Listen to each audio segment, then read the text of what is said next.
Welcome to WatchNut.TV and another edition of What's in the Box. For those of you who are Omega fans, and I know that there are a bunch of subscribers out there who are, this is a chance to get a review of an Omega chronograph you probably haven't seen before, as this is one of their newer releases. So let's see what's in the box. This is my first experience with this watch, and I'm really very impressed with it just out of the box. If you haven't seen one before, it is an Omega, obviously Omega, Aqua Terra chronograph GMT. On first impressions, it's really a stunning piece. It's a big watch. You can see from just a look at the case, it's 17 millimeters deep to the top of the crystal and 44 millimeters wide. So it's a pretty significant piece with a lot of wrist presence.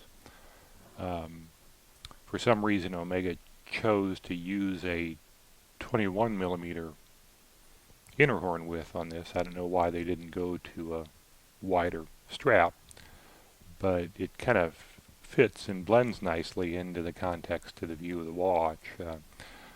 What they've done that's interesting here is they've used a matte black alligator.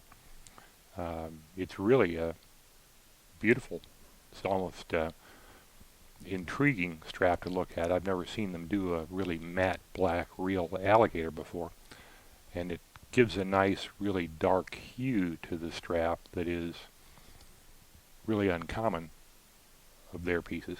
They've also done something interesting. It's minor, I know, but they've used a deployant clasp that is entirely brushed stainless. See if I don't know how close I can get to this, but it's the first time I've ever seen a brushed finish on an Omega deployant buckle. There may be some others out there that I haven't seen, but I think this is kind of a first.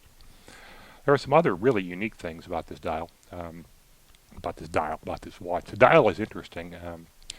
The dial is actually vertically lined lacquer, and it's a dark gray lacquer. Kind of depends on the hue and the lighting conditions you get, but it's a really unique look to it. It looks very dark gray in normal light, and then if you catch it in the right glimpse or glint or in the sunlight, it kind of shows up as a much brighter gray and provides some contrast against the black subdials. This watch, as I mentioned, is this is the new 3603 chronograph movement, which is Omega's first to combine a column wheel chronograph mechanism with the coaxial escapement. It's really quite a interesting combination of features or technology for Omega. The other interesting thing about this watch, different from any of the previous watches I've seen, is the dark gray insert on the bezel. And it kind of first appears to be a standard bidirectional 24-hour bezel to allow you to set it against the GMT hand.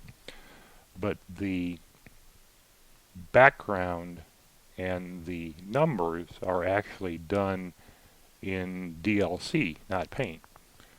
And it's much, much harder, obviously, than just a painted bezel insert, and will stand a whole lot more abrasion without showing the typical wear and tear that paint takes on just the day-to-day use of the watch. Omega's also done a very nice display back on this piece. If I can kind of get this into focus for you. Very nicely decorated movement is what you'd expect. I'm surprised in some senses they do a display back on a watch that is this large, but it's a nice additional feature to have in the watch, and it certainly gives the wearer something to take off and mess with and play with and view over time. Typical of the Aqua Terra is they've used the elongated pushers for the chronograph mechanism. And all in all, it's really just an exceptionally nice piece.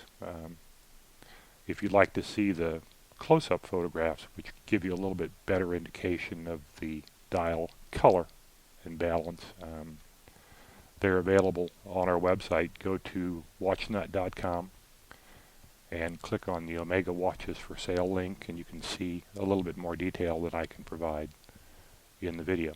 Thanks for watching very much.